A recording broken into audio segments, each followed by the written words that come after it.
गुरुर् ब्रह्मा गुरुर्विष्णु गुरुर्देवो महेश्वराय गुरुर् साक्षात् परब्रह्म तस्मै श्री गुरुवे नमः। हरि ओम नमो भगवते वासुदेवाय। हरि ओम नमो भगवते वासुदेवाय। हरि ओम नमो भगवते वासुदेवाय। बंधुओं, पिछली वीडियो में मैंने आपको एक वेशनिष्ठ भक्त हंस के जोड़े की कथा सुनाई थी, जिनकी तिलक, कंठी और करमाला में अगाध निष्ठा थी। लेकिन यदि किसी ने कंठी, तिलक और माला या कोई भी ब्रह्मचिन्ह नहीं धारण कर रखा, तो क्या वह भक्त नहीं है? क्या इन सब चिन्हों को धारण करने वाला ही भक्त है? आप हम में से कई ऐसे लोग होंगे जो थोड़े शर्मीले किस्म के हैं, बहुत से कामकाजी हैं, ऑफिस में फॉर्मल रहना पड़ता है, इसलिए इन सब चिन्हों को धारण करने में थोड़ा हिचकिचाते हैं। दक्षिण भारत में तो शबरीमलाई जाने वाले लोग साल में एक बार चालीसा रखते हैं, जिसके दौरान उनको काले कपड़ों में और बिना चप्पल के ही रहना पड़ता है।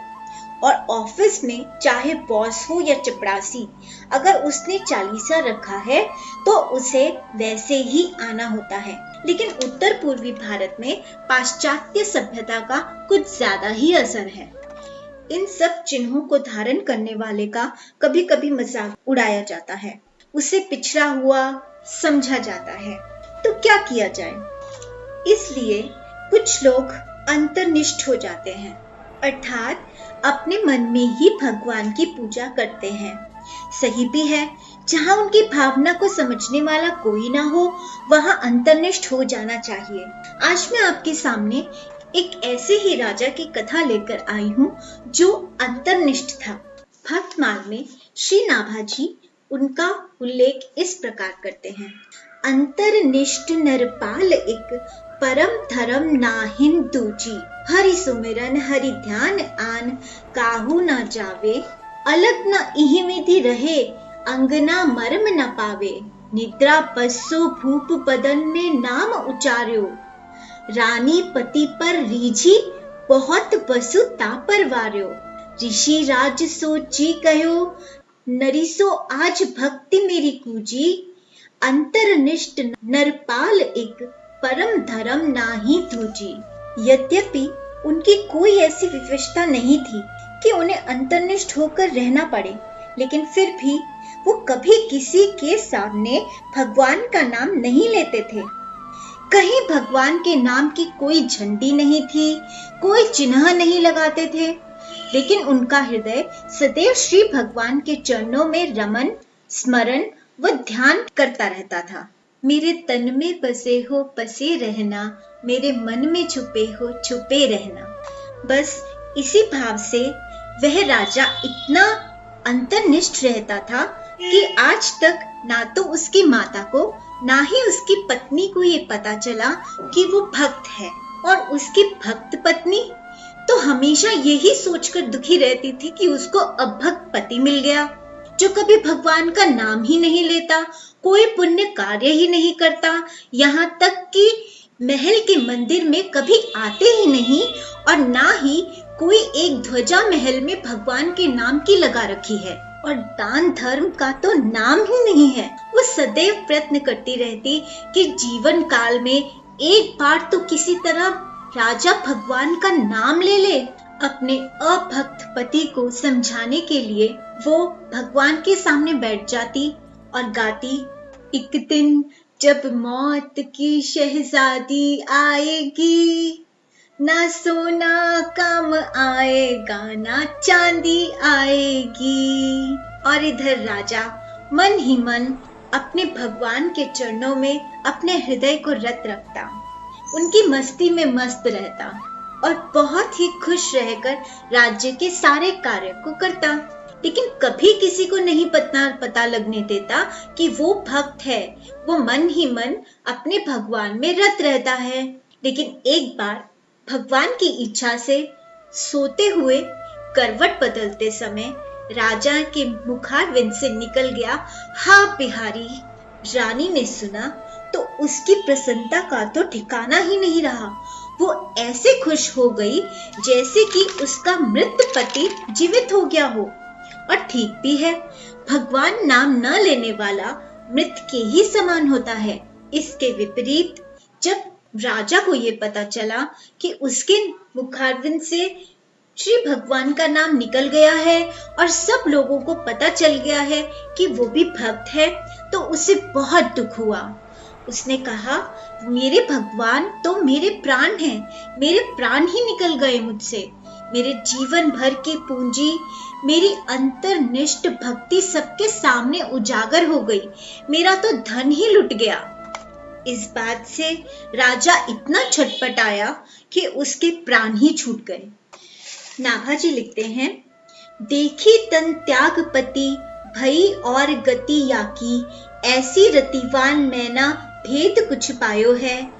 भयो दुखी भारी सुधि बुद्धि सब टारी, सब नेको न विचारी, भाव राशि ही छायो है। निशि दिन ध्यान तजे विरह प्रबल प्राण भक्ति, रसखान रूप कापे जात गायो है। जाके यह होए सोई जाने रस भोए सब, डारे मति खोए या में प्रगट दिखायो है। जब रानी ने देखा उसके पति ने नाम के वियोग में अपने प्राण ही त्याग दिए हैं, तो वह सोचने लगी कि मेरे पति कितने बड़े भक्त थे और मुझे पता ही नहीं चला। उसके हृदय में अपने पति के प्रति बहुत बहुत ही आदर और प्रेम उमड़ पड़ा। उसके सारे संसारी विचार समाप्त हो गए और हृदय में अपने भगवान तुल्य भक्त पति के प्रति भक्ति जागृत हो गई। उसने अपनी सुध बुध खो दी, अन्न जल का त्याग करके रात दिन अपने पति के ध्यान में रहने लगी और समय आने पर विरह सहन करते हुए उसने भी अपने प्राण त्याग दिए। भक्ति स्वरूप रस की खान है, उसका वर्णन कोई कैसे कर सकता है।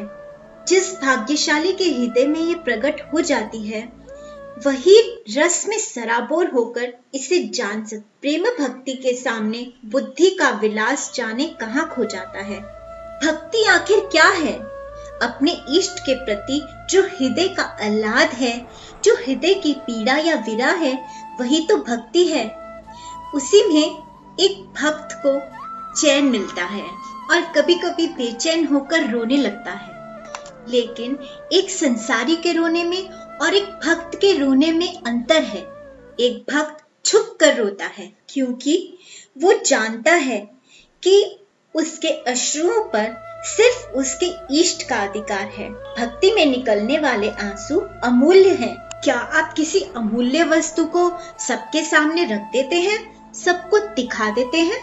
तो फिर भगवान को याद करके गिरने वाले आंसू तो छुपाने की ही वस्तु हैं। और उन लोगों के सामने तो इन्हें बिल्कुल नहीं आने देना चाहिए जो इसकी कद्र नहीं जानते। इसलिए कभी ऐसा वातावरण बन जाए, ऐसा संग मिल जाए जहां आप खुले दिल से, खुले मन से, ऊंची आवाज में सांवरे को ना पुकार सको, तो मन ही मन उनसे प्रार्थना करना, उनके दर्शन करना और उनके अंक की खुशबू को महसूस करके उनसे कहना, तेरी खुशबू है, तेरी खुशबू है, या परागों से महकी है फिजा, वो नजरों से पिलाने की तेरी अदा, वो सच संवर के मेरे दिल में बसना, बसकर इस दिल में फिर इतरा के हंसना। बड़ा पसंद है मुझे ओ बिहारी, तेरी इन अदाओं और चालों में फंसना, रूप राशि बनकर मेरे नैनों में छाना, बनकर अल्लाह तो मेरे हृदय में बरसना। बस अंतर्निष्ठ होके सदैव भगवान का मनन करते रहिए और भगवान के नाम का रस अमृत जो आपके नैनों से छलक पड़ेगा, उससे अपने हृदय में बैठे भगवान के चरणों को पखार लीजिए। इस तरह अंतर्निष्ठ होकर अंतर मन से सांवरे से जुड़ जाइए, तो वो आप ही के अंतर मन में अपना वृंदावन बसा लेगा। आज के लिए बस इतना ही। फिर एक नए से प्यारे से भक्त चरित्र के साथ फिर से मिलकर श्रवण करेंगे। मेरा आप सब लोगों से अनुरोध है, आप जिस किसी भी माध्यम से मेरी वीडियो को सुन रहे हैं, YouTube पर जाकर चैनल को सब्सक्राइब जरूर करें, क्योंकि वहां पर आपको और भी अच्छे अच्छे भक्तों के चरित्र सुनने को मिलेंगे। श्री भक्तमाल जी की प्लेलिस्ट के पहले 3-4 वीडियोस जरूर सुनें। उसमें आपको भक्तमाल जी की महिमा, ब्रह्म आनंद और ब्रह्म संबंध में डिफरेंस और भक्ति के 5 रसों के बारे में बताया गया है। मैंने लिंक डिस्क्रिप्शन में डाल दिया है। एक प्यारे से भक्त के चरित्र के साथ फिर मिलेंगे। तब तक के लिए आप नाम जाप करते रहिए। हरि ओम नमो भगवते वासुदेवाय, हरि ओम नमो भगवते वासुदेवाय, हरि ओम नमो भगवते वासुदेवाय। जय बिहारी जी। कृपया मनन रसामृत को सब्सक्राइब करना और शेयर करना ना भूलें। शुक्रिया।